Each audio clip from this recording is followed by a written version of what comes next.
Welcome to the Impact Driven Entrepreneur, the podcast that helps you expand your reach and convert that reach into clients so you can lead your tribe with confidence and create change in the world while living the life you desire. And now your host, certified business coach and consultant, Mariana Ruiz. Welcome back to the Impact Driven Entrepreneur podcast. Today we have Liz Lockwood, who is a business coach and amazing. I have absolutely adored following her and seeing how she's grown. I've actually been on her podcast and I have invited her to have a conversation here today, really about some different things, but her staple things that I think are so profound are her stance on resiliency as well as just doing things your own way. And I think for so many of us, that can be a struggle sometimes. And I laugh because we've talked about this before. So I'm going to shut up. I'm going to let Liz talk. So welcome to the show, Liz. Welcome. Thank you so much for having me. I'm so psyched to be here today and chat on two of my favorite topics. Yay. Awesome. So tell us about your journey, because that's also a really interesting and inspiring story for so many. Yeah. So my story is long, like so many. So I'll just give you guys like a snippet. My background is I have a degree in business. I also have my master's in mental health therapy. So my first business was actually as a mental health therapist doing in-person work.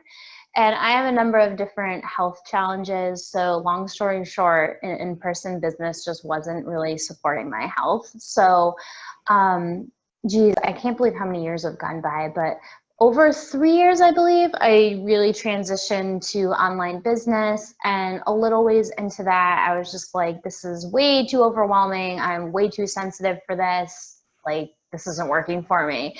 So I ended up quitting. At the time, I definitely thought I was not coming back. Now looking back, I think I was being a little hard on myself. It was probably more like a long break. But I definitely checked out of the online space for months and unfollowed groups, left groups, stopped my own group, was out of there. And then let's see, at the end of, the start of 2017, I came back online and I really started just following my own intuition, started really just doing things my way, kind of really throwing the shoulds out the window.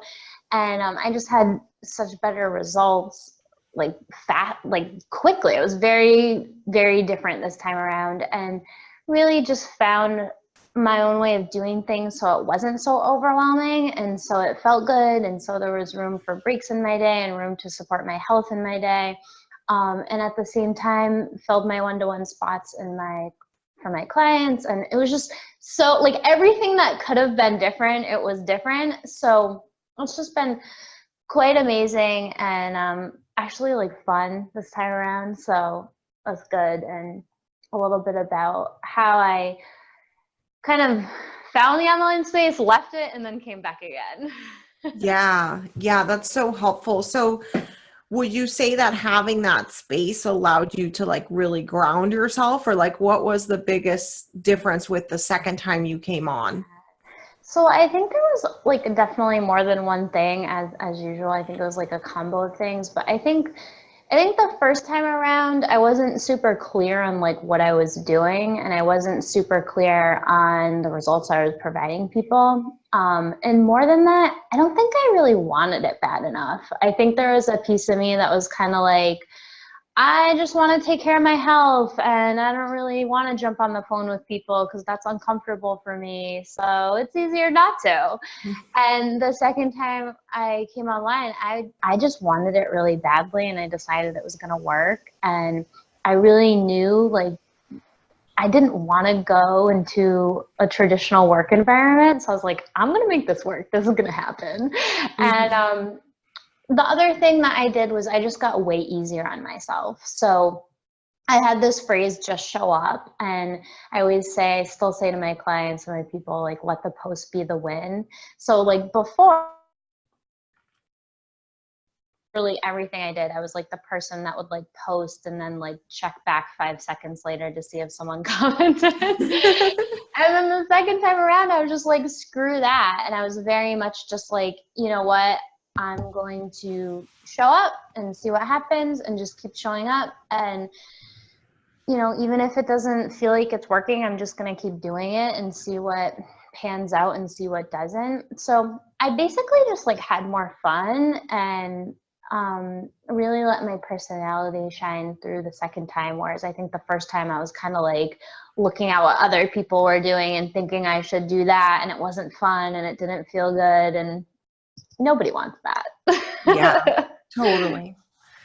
Totally. I love that. And tell us like what, I want to kind of like shift directions here just because like that resiliency piece, is that the piece that helped you like to show up, or like tell us more about that, right? Like how can someone cultivate resiliency in their life, especially you like having worked in mental health and things like that. So I'm sure there's just so much that you can shed on that.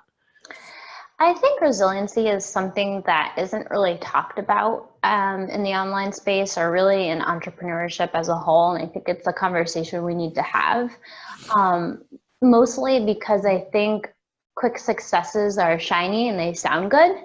And the truth is that, you know, it's not always going to look that way. I think even if you have a quick success, like I think I could say, oh, I came back online and I got successful really quick. And is that the whole story? No, that's not the whole story. Because after that, there's always a challenge that pops up, whether that's like, how do I continue to do this? Or how do I support myself when I get successful? Because that was the thing for me too. Like, where's my free time?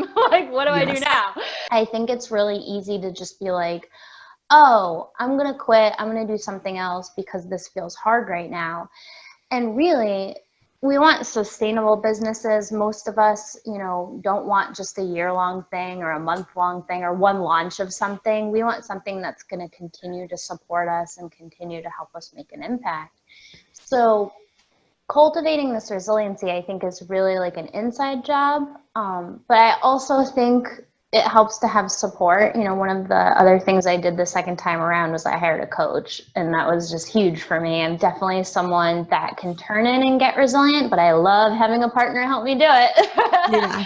I love having that energy. You know, I was writing to my group this morning and I wrote, like, you're not meant to be an island. And I think that's huge when we're talking about resiliency, because I think we can turn in and be real hard on ourselves. And it's like, sometimes we're just human, we make mistakes. So I think having a gentler mindset with yourself, like how can you cultivate that energy of just showing up and not being attached to the results of everything you do?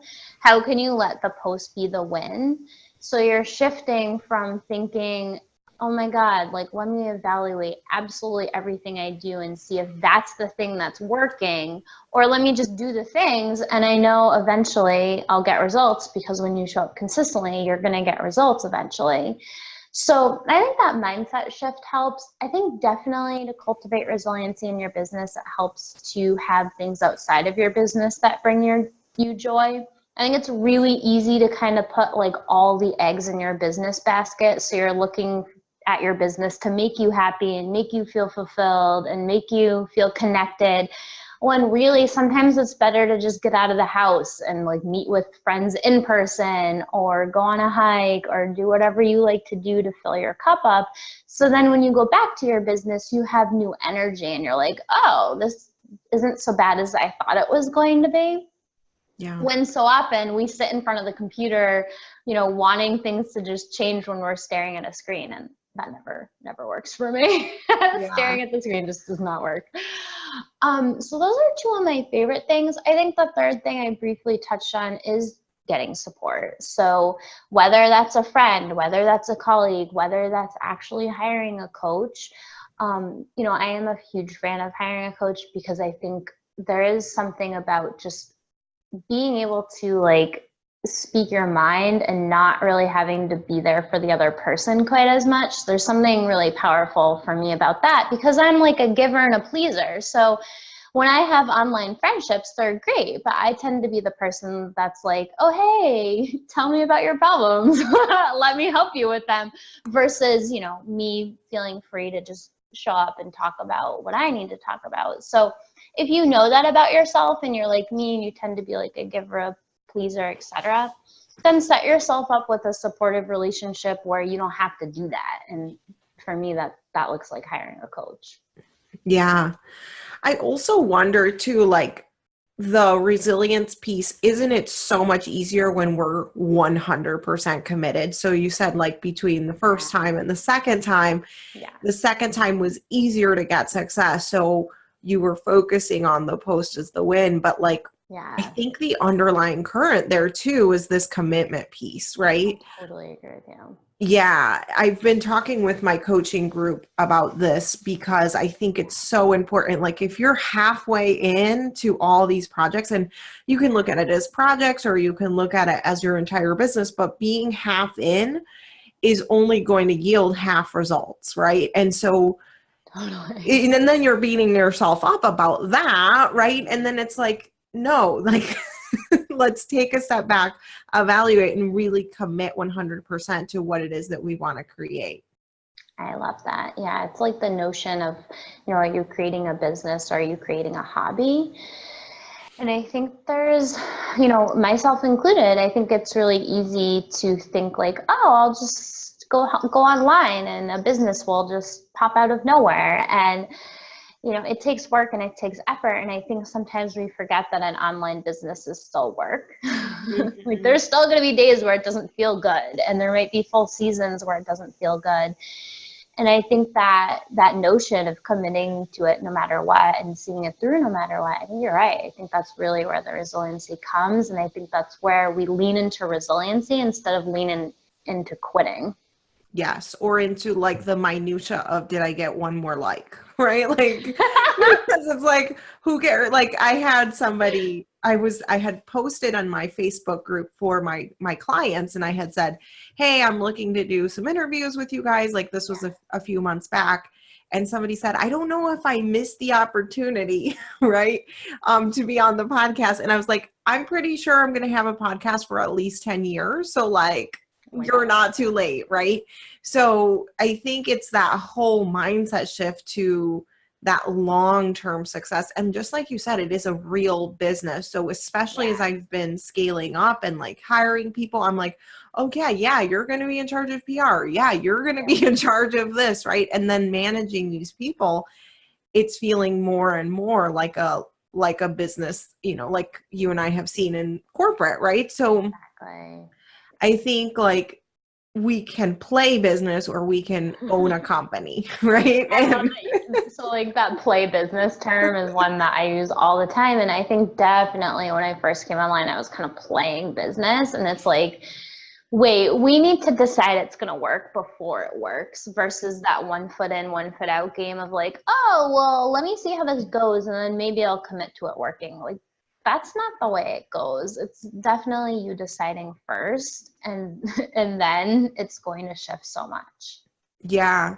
I know for me, that was kind of like the pivotal moment for me. Like when I had my first breakthrough month was when I was committed 100%. I was like, I need a nanny. Like there's no way. I had my 2 kids under 2 at the time. And I was like, I need a nanny. Like I cannot continue to play business here anymore. Like this is not working out. And it was in so many ways, like I had, really developed this business because my daughter was sick. Right. And so my previous business, I was totally playing business. It was okay. I was still at a job. And then having to rely on that income, like it only happened because I created space for the business to actually work on it. And then also having the committed, I know it keeps cutting off, having that committed goal, like I am going to make this thing happen. I don't care what I have to do, but I will get as many clients as I need so I can get the support at home to be able to pour into the business.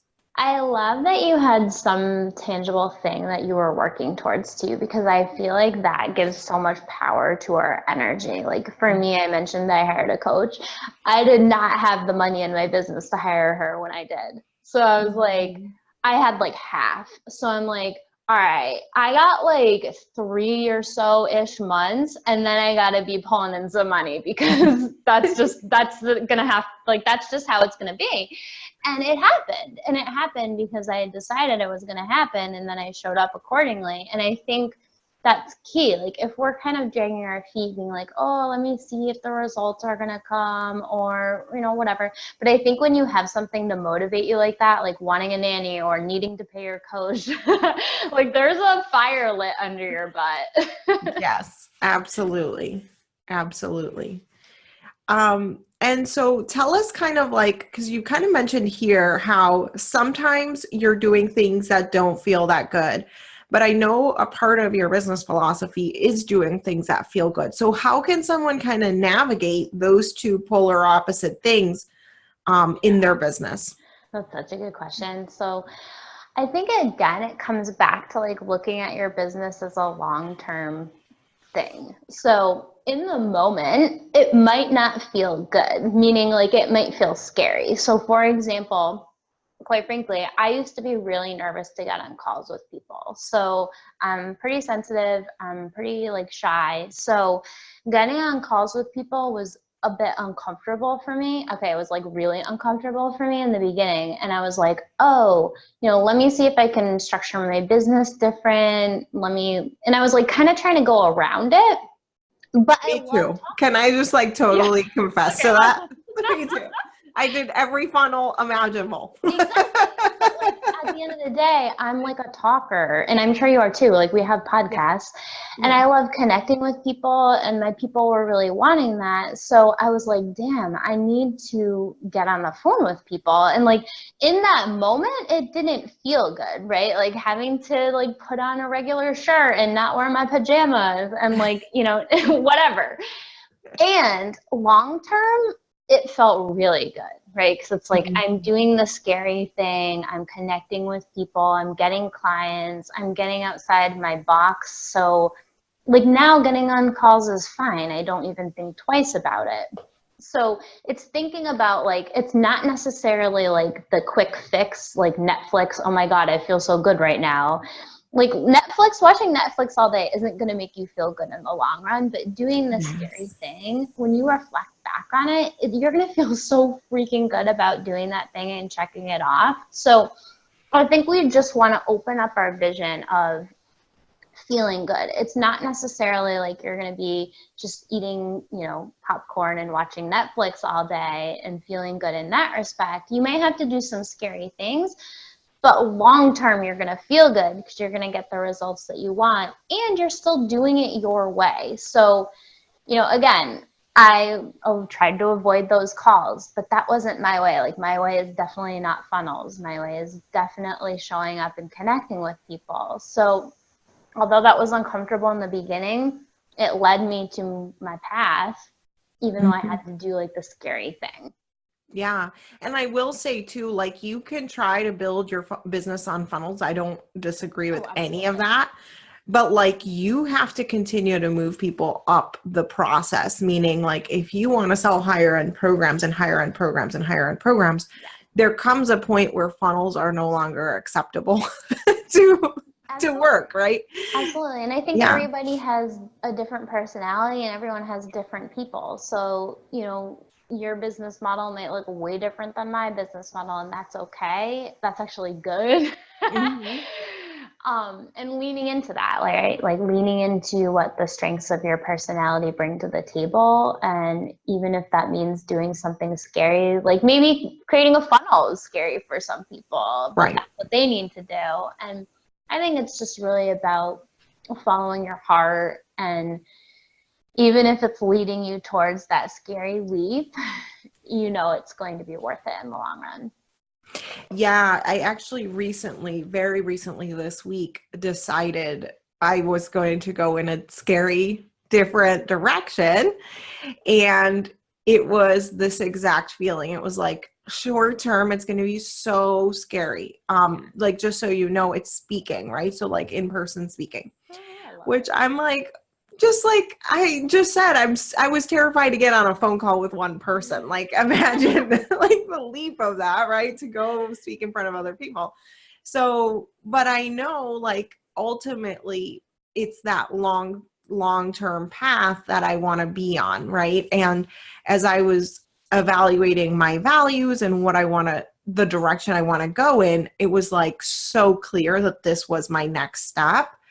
And, you know, it's that feeling of like, okay, it is going to be uncomfortable. It is going to be scary, but also sometimes within that is the truth about the long-term paths. I'm excited to try it out and like see what happens, right? And like, again, just put one foot in front of the other, right? What is that going to look like? In the beginning, I'm not going to be like on TEDx stage, you know what I mean? Like, I'm not expecting that tomorrow. And I think that happens so much because we see the success stories like, oh, I started my business and, you know, 2 months later, I made $100,000 launch. Well, what was all the background, right? Like, Exactly. I've never had like speaking on stage as my repertoire ever. So like my expectations of that is pretty low. It's like, okay, I'll do some conventions here or whatever conferences might be here locally first. And, you know, like start to dip my toe in. So, yeah. Yeah, it's funny. My husband and I, so total side tangent, but my husband loves Hallmark movies, and I realize that's odd. He's a male. And I like them too. It's kind of fun to like watch them and relax. And like, I don't know if you watch Hallmark movies, but pretty much 90% of them are about like some person following their dreams and starting a business. And pretty much every movie has the person, you know, opening this business like the next day, popping up this website in like an afternoon, and then the website goes viral and their business is like super successful. And so now we kind of have this joke about it. Like, I think we kind of are brainwashed to think like, oh, this is going to be super easy. I just put the website up, or I do the one speaking event, or I do the one podcast, and then it goes, you know, super popular. When really it's like, this is going to take a lot of time. This is going to take practice. This is going to take that resilience factor of sticking with it. But I think in this day and age, that's not shiny, right? Like, no one wants to see the movie where it's taking years. So I love that. I love that you're just showing up and seeing how it goes. Yeah, exactly. And like, yeah, I think it's everything. I think you're so right about like, we've been almost brainwashed to see that that's the way it goes. And then that's where you were saying like, we're so hard on ourselves when it doesn't go that way for us. And that's when we quit. And so that's like when we most need that resilience to keep going. Because it's the incremental, like I showed up, you know, I sent out a pitch, whatever it is, right? It's going to be tiny. I did a post. And that's all you have control over, really. Exactly. Right? And so often, like, when we get to the other side, good stuff opens up. Like, I recently shared in my group, I think you know this, I got my wisdom teeth out I guess almost a couple months ago now, which is awesome. Actually, a couple months ago, yeah. So the summer for me just kind of like sucked. You know, like I went to the dentist a lot. Like, I was obviously having a lot of problems beforehand. That's why I had to get my wisdom teeth out. And I was just feeling like crappy. And I think sometimes when we own our own business, it's really easy to let that energy flow over to the business. It's like, oh man, I just don't have it today. Like, get me out of here. And the reason I'm sharing this is because I shared it with my group recently. And someone responded back like, oh, I wish we were always in the flow. You know, like, I was basically saying it's okay to not always be in the flow. Like, work is going to feel hard sometime and we get through it. She's like, oh, I wish I could always feel in the flow. And I'm like, so often, like, great ideas are birthed from feeling like crap, right? Like, you know, we have to come up with solutions. And so often that makes us grow, or that makes us offer something new, or come up with a new idea, or whatever the thing is.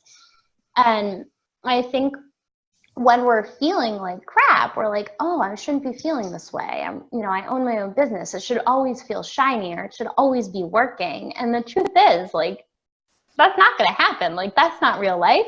And I think that's a good thing. Like, so for me, I was like really needing to shift my energy. So I ended up doing a challenge last minute, and it was so much fun. And I would have never done that challenge if I hadn't gotten my wisdom teeth out and felt pretty low. I love that. Yeah. So I think like, you know, when you're feeling low, just thinking about like, what's the lesson I'm learning here? What can I kind of reflect on to shift as I move forward? What do I need as I'm moving forward? Because, you know, your business can feed you as well. Like I ran the challenge for myself, not for my people. I was like, I need energy. Let's do a challenge. Yeah. And it was great. And it did really provide me that energy. So I think we get scared of the hard times when really they're there for a reason and a purpose. Yes, that's so good. That reminds me of this book, The Obstacle is the Way. And have you ever read it? I don't think I have. Oh, it's really so good. It's right back here on my shelf. I love it. I actually read it when my daughter was in the ICU for the first time, and it was like every sentence in there is highlighted. I love that. But in it, he talks about how there were like so many really, really successful, like Fortune 500 companies came from that moment of desperation, whether it was like the Great Depression or, you know, really troubling times after the market crash, like all kinds of turmoil can cause. If you are there as a entrepreneur and visionary, you can create from that place. And your decisions are just like, you can either decide to be sad, not do anything about it, complain, or you can like move forward and create something amazing that changes the world, right? Oh my gosh, I love that. I'm gonna have to check out that book. Yeah, it's super good. His name is Brian Holiday, by the way. Ryan, not Brian. Yeah. Okay, I'll look it up. Yeah. So, in wrapping, like, what is one thing? Well, first of all, what is the impact you want to make in the world? I want to start asking this question to everybody. That's such a good question. So definitely as part of my journey, like I kind of glossed over my health challenges.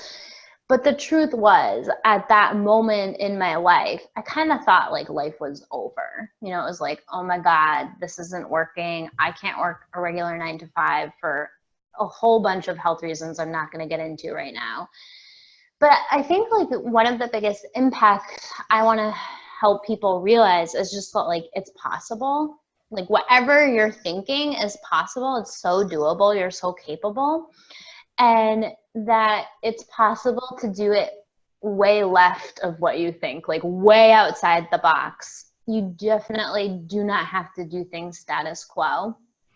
Like I just had my parents' 40th anniversary is coming up, so I had some family photos taken, and I hired a photographer, and so she sent me the photos first, and I was like kind of glancing through them, and I was really laughing in my head because my family is made up of my husband that works in insurance, my parents retired, they own their own insurance agency, my brother works in insurance, and my brother's wife is a pharmacist. And I was like, wow, I am like the sore thumb. Like I don't even know if my husband can, my mom can, but I don't know if anyone else could really verbalize what I'm doing besides just my title.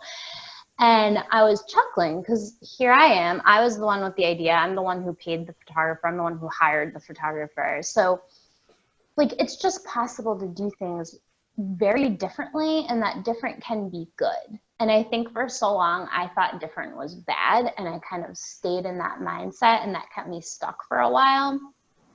Instead of just accepting like, oh, hey, I'm different. That's okay. Let's just do it left of center.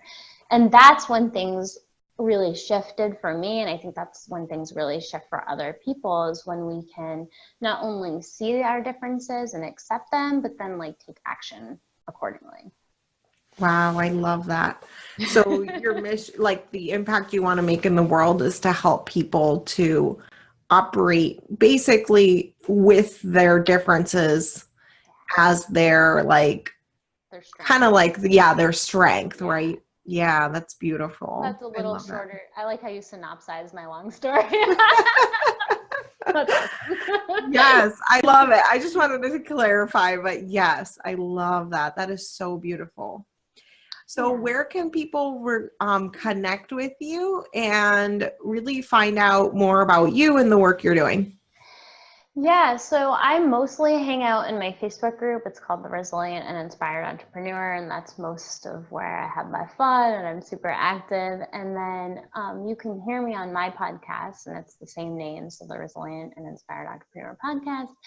And if you want to connect with me on a more personal level, you can check out my website. You can drop me a line there. That's fine. It's just my name, lizlockwood.net, and I'm happy to chat more. Yay. Awesome. Thank you so much for coming on. Thank you so much for having me. Yeah, it's been so fun. I think the topics we talked about were so deep, and as always, like, conversations with you are so insightful and so different in a good way. And just so deep. Like, I think that's what I love about your content. It's like you go deep and you're not afraid to go there. So I love that. Thank you. Thank you so much. I really appreciate that. And I always enjoy talking with you. So thanks so much for having me. Yay. Thank you.